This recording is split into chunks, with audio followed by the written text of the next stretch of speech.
नमस्कार मोदी जी। 2014 में लोगों ने आपको चुनकर क्या दिए,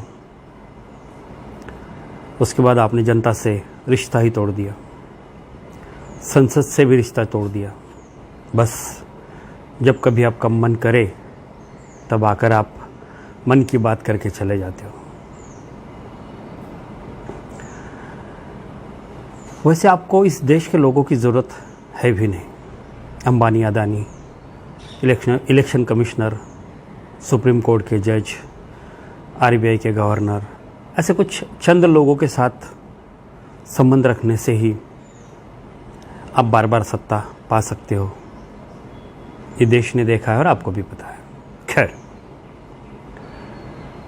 सर, 140 करोड़ लोगों का क्या दोष है जो आज आपने सबको मौत के मुंह में ढकेल कर बिहार चुनाव की तैयारी शुरू की है। आपका फर्ज बनता है देश को संभालना है, इस संकट से देश को मुक्त कराना है, कोरोना को नियंत्रित करना है। कोई अस्पताल बनाने के बजाय, मेडिकल संसाधन उपलब्ध कराने के बजाय आप चुनाव की तरफ ध्यान दे रहे हो। क्या मंशा है आपकी? 2014 से हम लोग आपको देखते आ रहे हैं। आप आए, नोटबंदी कर दी, देश को कहा कि भाई और बहनों मुझे 50 दिन दे दो, इंडिया डिजिटल हो जाएगा, आतंकवादियों की कमर टूट जाएगी, काला धन बाहर आ जाएगा। ऐसा कुछ भी नहीं हुआ, लेकिन देश की कमर टूट गई। आर्थिक रूप से देश घायल हो गया, जीडीपी गिरने लग गया। पता नहीं काला धन लाने के लिए आपने ऐसा किया था या काला धन सफ़ेद करने के लिए किया था। ये तो अभी नेक्स्ट टाइम जब नोटबंदी होगी तभी पता चलेगा कि इस देश को बताए कितने और नोट छापे कितने हैं।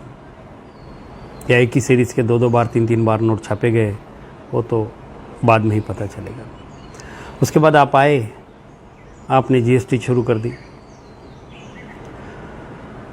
मैन्युफैक्चरर, होलसेलर, रिटेलर और कस्टमर सबसे जीएसटी वसूला जा रहा है।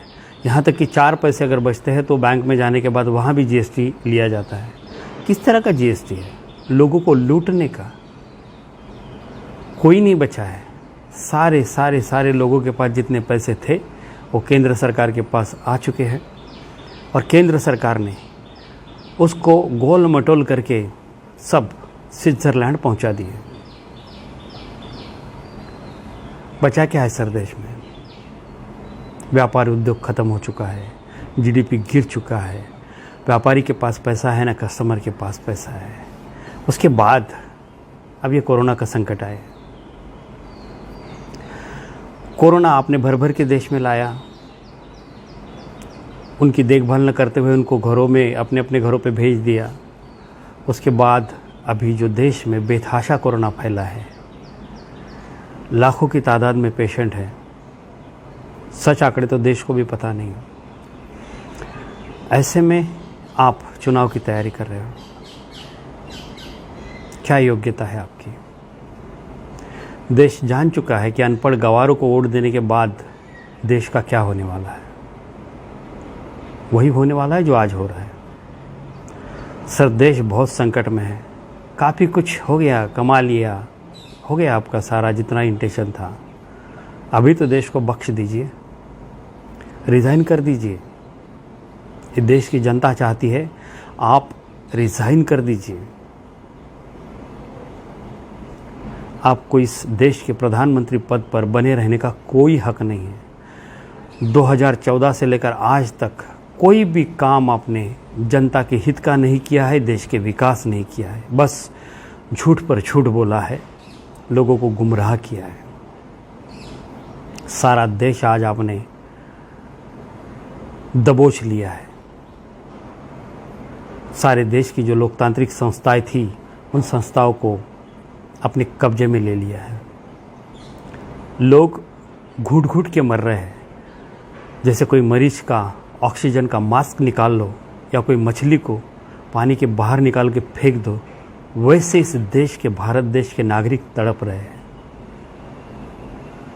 लोगों को पता है कि आप बेरहम हैं, लेकिन फिर भी कुछ तो होगा, ज़रा सा तो कोई आशा का किरण होगा जिसमें इंसानियत होगी।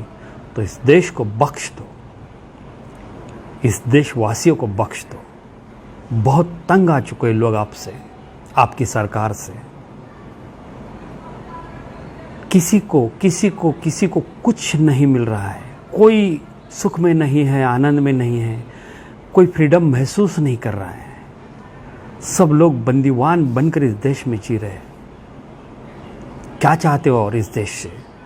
क्या पूरी तरह ये देश बर्बाद करना चाहते हो, बेचना चाहते हो, लोगों को मारना चाहते हो? क्या चाहते हो इस देश से? क्या गुनाह किया है लोगों ने जो उनके साथ इस तरह का बर्ताव हो रहा है? आखिर आप भी एक इंसान हो, थोड़ा इस देश पर रहम करो, इस देश के वासियों पर रहम करो। बहुत हो गया, आपसे देश नहीं चलेगा।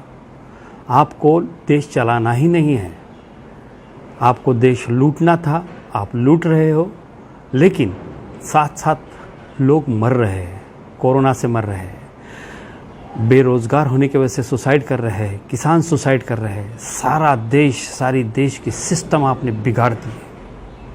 मत करो ऐसा। देश के लोग ही नहीं बचोगे तो राज किस पर करोगे? ऐसे हालात में कोरोना से इस देश को बचाना है, आप उस पर सोचने के बजाय चुनाव पर सोच रहे हो। थोड़ा लोगों के बारे में सोचिए, कोरोना के बारे में सोचिए, अस्पताल उपलब्ध कराने के बारे में सोचिए, लेकिन ऐसा आप कुछ नहीं कर रहे और नहीं कर भी नहीं सकते। मेरी आपसे बहुत दिली दरख्वास्त है कि आप रिज़ाइन कर दो। आपसे नहीं बनेगा, नहीं बनेगा। आपकी अंतरात्मा भी वैसी नहीं है कि देश की सेवा करे। आप इस देश को बख्श दो, सारा देश आपका शुक्रगुजार रहेगा। उम्मीद करता हूं दोस्तों आप सभी को ये वीडियो पसंद आई है। पसंद आया तो दोस्तों वीडियो को लाइक जरूर करें, और हाँ, आपका अपना चैनल हिंदुस्तान खबर को सब्सक्राइब जरूर करें। यहाँ पर आपको सबसे पहले न्यूज मिलती है, सही और सटीक न्यूज मिलती है यहाँ पर आपको, इसलिए हमारे चैनल को सब्सक्राइब करके बेल आइकन को जरूर दबाएं। यहाँ पर आपको 100% सही खबर मिलेगी, और यहाँ पर आपको सभी नेताओं की लाइव वीडियो भी उपलब्ध होगी। हमारे चैनल पर आपको सही और सबसे सही खबर मिलेगी, इसलिए हमारे चैनल को सब्सक्राइब करके बेल आइकन को जरूर दबाएं। दोस्तों मिलते हैं नई वीडियो के साथ बहुत जल्द। जब तक के लिए जय हिंद, वंदे मातरम, भारत माता की जय।